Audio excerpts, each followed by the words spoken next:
Son las 4:12, una hora menos en Canarias. Y mira, esto que te cuento es una noticia de hace menos de una hora. La Audiencia Provincial de Asturias ha rebajado la pena a otros 2 hombres condenados por delitos de agresión sexual tras revisar su condena en aplicación de la ley del solo sí es sí.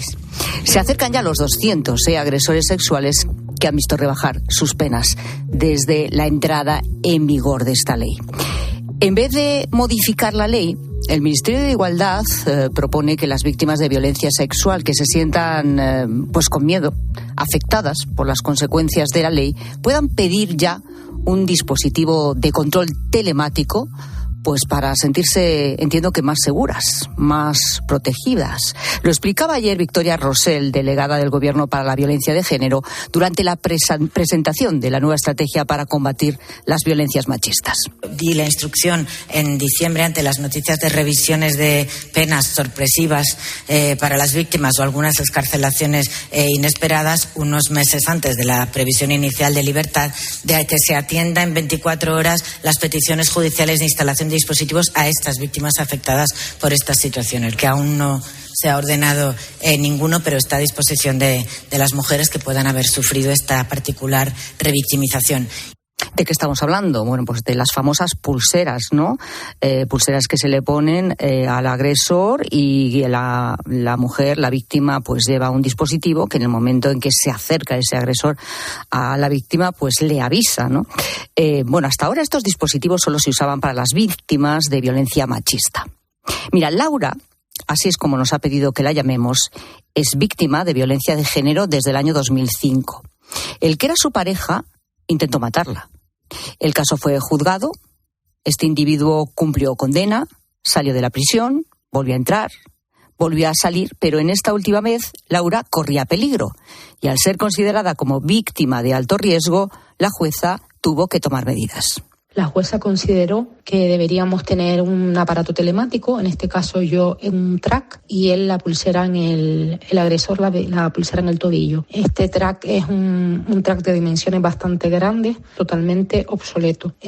Lo tiene que llevar con el móvil, no tiene cobertura en muchísimas ocasiones, tanto por mi parte como por el agresor, pero las llamadas siempre se le hacen a la víctima. Al contrario de lo que puedes pensar y de lo que se imaginaba Laura, a partir del momento en que le colocaron ese dispositivo, resulta que sus problemas aumentaron. Me han hecho cumplir a mí, nuevamente, a la víctima, una segunda condena. La primera condena psicológica me la hizo mi agresor y la segunda condena psicológica me la ha hecho el sistema, porque es un aparato con una capacidad de batería muy baja, además con un cargador muy particular, que no puedo cargar con un cargador de teléfono cualquiera. En mi trabajo no tiene cobertura, lo que me supone que cada media hora tengo que estar apagando el sonido. Y socialmente, pues me expone, porque he tenido que explicar en muchas ocasiones a gente que no me apetecía explicar mi situación, qué estaba pasando, cosa que intenté evitar durante todos estos años. El sistema me ha obligado a ponerle cara a mi problema. Tremendo, esto que está contando Laura. Para que te hagas una idea, Laura no puede ir, por ejemplo, ni al teatro, ni al cine, porque pierde cobertura. No puede estar un día entero en la calle porque el dispositivo se le queda sin batería. Su vida se limitó hasta tal punto que en diciembre de 2022 tuvo que tomar medidas, aun sabiendo lo que esto suponía. Decido que me lo quiten voluntariamente por mi salud mental. Y acabé en un hospital porque ya mis ideas de acabar llegaron a llevarme hasta el límite de decir que quería acabar con mi vida simplemente por encontrar paz. Porque lo único que pedía es desconectar. Y como el aparato no se puede desconectar, pues creí que la solución era desconectar yo. Vuelvo y repito, es un aparato obsoleto que no ayuda nada a la víctima, que la expone y que la humilla, porque sinceramente lo que he sentido es una humillación pública y una desprotección a mi persona. Pues a día de hoy Laura sigue en tratamiento para la depresión, intentando rehacer su vida con una orden de alejamiento hasta el año 2029. Recuerdo que es víctima de alto riesgo y ahora mismo se encuentra sin protección. Bueno, esta es su experiencia, con este dispositivo en concreto, con la pulsera telemática. Oye, que a lo mejor hay otros casos en los que ha funcionado mejor. A lo mejor hay otros casos, ahora lo comprobaremos, en que hay dispositivos más modernos. Pero desde luego esta es la experiencia de Laura y así nos la ha contado. Daniel Gascón, ¿qué tal? Buenas tardes. Hola, buenas tardes. Daniel Gascón, escritor, columnista, nos acompaña cada tarde aquí para poner también su reflexión, su mirada sobre los temas que aquí tratamos, temas de actualidad, temas que nos ocupan a todos. Bueno, Daniel, no sé, primero es cuestionable este sistema de protección con lo que nos ha contado Laura. Segundo, y desde luego no menos importante, o sea, no es llegar al absurdo tener que proteger a mujeres de sus agresores sexuales o maltratadores porque se ha hecho una ley claramente defectuosa que pone en la calle antes de tiempo a esos agresores? Bueno, supuestamente haces una ley, ¿no?, que es como para proteger mejor a las víctimas, ¿no?, de agresiones sexuales, y acabas teniendo que inventarte esto para protegerlas de las consecuencias de tu ley, ¿no? Sí, es que es delirante. Es bastante paradójico, sí. Y luego, por supuesto, a mí lo que más me molesta de todo esto, o sea, además, por supuesto, de la revictimización, como dicen, del miedo, ese empecinamiento que lo acabamos de escuchar en la delegada de contra la violencia de género, de como lo inesperado, que no se podía saber esto, cuando tanta gente les advirtió, abogados, estaba escrito, ¿no?, que esto iba a pasar, y fue totalmente despreciado, ¿no? Y entonces ahora después han sacado con otros argumentos, ¿no? El punitivismo no es lo que no es lo importante, sino que son otras maneras, pero son todos argumentos sobrevenidos que no se habían dicho antes, ¿no? Entonces a mí me llama la atención que nadie haya ya no solo asumido las responsabilidades, sino ni siquiera reconocido el error, ¿no?, dentro del gobierno, tanto la parte de igualdad como el gobierno en general, que es el responsable de la ley. Gregorio Gómez Mata es cofundador de ALMA, una asociación que ayuda a mujeres víctimas de maltrato. Gregorio, ¿qué tal? Buenas tardes. Buenas tardes, Pilar. ¿Qué te parece esta medida? Los dispositivos que se amplíen, ya no solo, como vemos, no sé si todos funcionan así, ahora me lo explicarás, como lo que nos decía Laura y lo que le pasó a ella en concreto, este dispositivo telemático, que ahora se tiene que ampliar también para estas mujeres que se sienten amenazadas porque sus agresores sexuales pues están saliendo a la calle antes de tiempo. Que se ponga en marcha esta medida para protegerlas, ¿qué te parece? Bueno, en primer lugar, lo que quiero es mandarle mucha fuerza a Laura y a tantas Lauras que han pasado por esa situación, que conozco por desgracia varias. Lo segundo, me parece que es algo imposible. ¿Por qué? Porque si están poniendo en la calle a violadores, a agresores sexuales, a maltratadores, ya han cumplido su condena. ¿Cómo me vas a limitar mi derecho de moverme por donde yo quiera si yo ya he cumplido? Entonces no lo veo posible. Tendría que haber una nueva amenaza, una nueva denuncia y una nueva condena por parte de un juez para poder utilizar esas pulseras. A no ser que un juez estime oportuno, cosas distintas, un tercer grado, un permiso. Eso es distinto, pero cuando has terminado tu condena tú ya has cumplido con la sociedad, con tu deber. Entonces no veo factible el uso de esas pulseras en esos momentos. Además que, bajo nuestro punto de vista, las pulseras de alejamiento, cuando comenzaron a usarse, fue un método bueno, porque fue novedoso, no se había utilizado nunca, entonces los maltratadores no sabían bien su funcionamiento, ya han aprendido a utilizarlo para seguir haciendo daño a las víctimas. Si hay un riesgo extremo, ¿qué hace ese hombre en la calle? Si hay un riesgo extremo y una orden de utilizar una pulsera de alejamiento, es porque ha cometido una serie de delitos y se le pone una prevención. Bueno, pues la prevención, si es riesgo extremo, que esté en la cárcel. Por lo tanto, bueno, aquí es que hay varias cosas juntas, ¿no? Pero yendo muchas.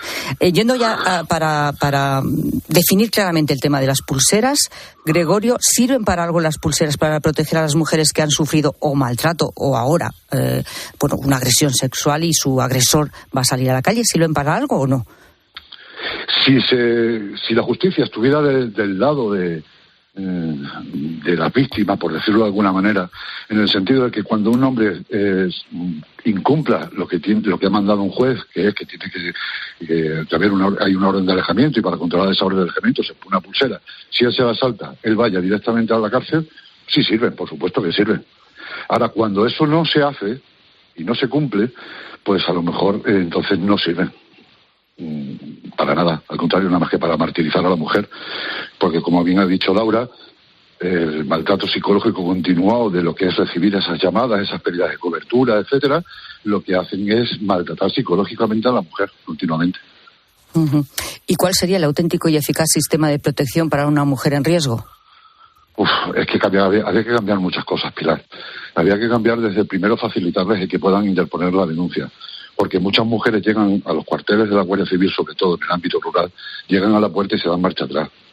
Porque en cuanto cruce esa puerta, todo el mundo del pueblo sabe que es la denuncia a su marido.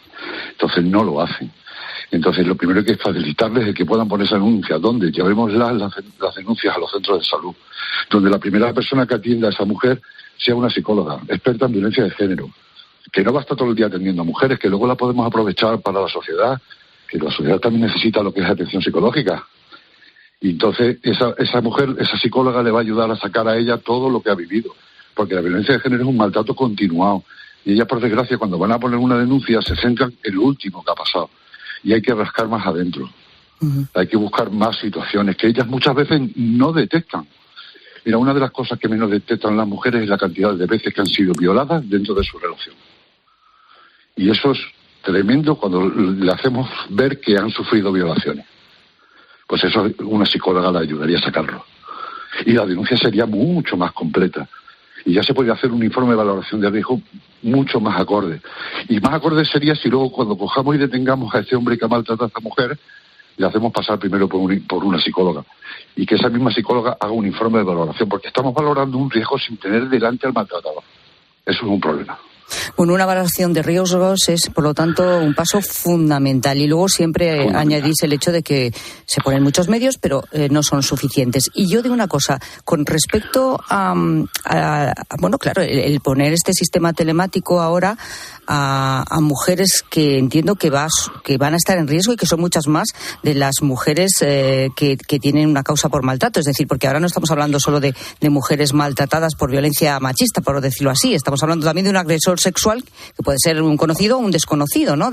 Porque estamos hablando de una ley que está rebajando penas y mujeres que se pueden ver amenazadas por ese agresor. Y se extiende una medida como, en principio, esta medida que es el de las pulseras telemáticas. Pero ¿realmente hay posibilidad? Es decir, ¿hay medios para hacer esto? No, yo entiendo que no. Primero, por el número de pulseras que hay, que es escaso. Segundo, porque veo que si a una persona se la pone en libertad es porque ha cumplido su condena. No podemos limitarle su derecho a moverse por donde quiera porque sí. Claro, si se ha rebajado la condena porque de repente entra en vigor una nueva ley que le rebaja la condena, da igual, ha cumplido su condena. Esta es la cuestión. Exactamente, ha cumplido su condena. No le podemos ahora dar otra sanción más.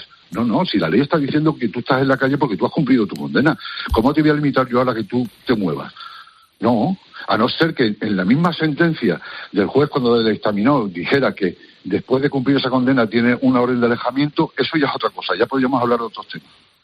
¿Vale? Pero si es solo que él ha cumplido su condena, él ha cumplido su condena. No tiene que pagar más.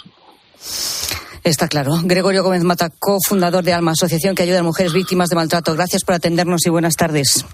Buenas tardes, muchas gracias a vosotros por contar con esta observación. Gracias, claro, es que son cosas totalmente distintas. Es que si tú de repente, vamos a ver, yo intento ponerme en situación, ¿no? Si he sufrido una agresión sexual por parte de quien sea, ¿no? Que puede ser, como digo, puede ser mi marido, puede no, o puede ser un agresor sexual, Daniel, pues una cosa casual.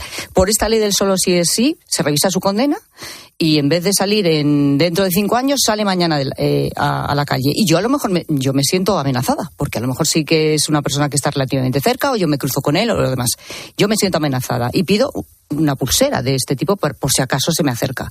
Pero en realidad, para esto yo tendría que volver otra vez, me imagino, poner una denuncia y decir que me siento amenazada por ese agresor que acaba de salir a la calle. Pero entiendo que sentirse amenazado no sería constitutivo de delito, ¿no? O sea, del otro, ¿no? O sea, supongo que si él ha cumplido, o sea, me parece que hay una parte, seguramente luego pues habrá, nos lo ha explicado muy bien, no sé si habrá otros matices, pero dices, pues si has cumplido la condena, y luego también me parece que es algo, un poco una ñapa, porque también es un planteamiento muy de violencia de género, que supongo que en las agresiones sexuales es mucho más amplio, ¿no? O sea, que a lo mejor una mujer se siente amenazada porque ha salido el agresor, pero es alguien que no se va a encontrar, y a lo mejor ese agresor podría ser peligroso para otras mujeres en general, ¿no? O sea, así como la violencia de género muchas veces es con tu pareja, ¿no? Uh-huh. En este caso, pues no, las agresiones sexuales no siempre son con la pareja, ¿no?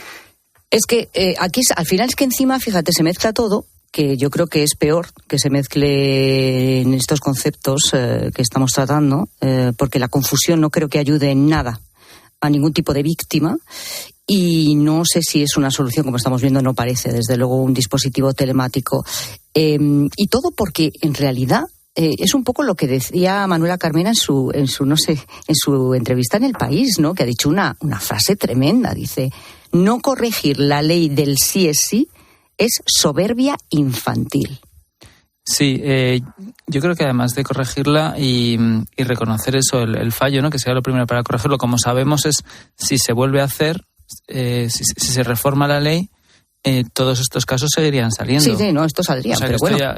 Esto ya está hecho, sería como para más futuro. Adelante, ¿no? Como para un futuro. Pero sí, yo creo que hay un elemento muy claro de soberbia y de empecinamiento, desde luego. Que me parece que la entrevista de Manuela Carmena estaba muy bien, en general, porque además pensaba por sí misma en muchas cosas de una manera muy libre, ¿no? Y aquí estaba muy lúcida, yo creo. Sí, eso del pensamiento libre últimamente no está muy de moda, ¿verdad? Gracias, Daniel. 4:28.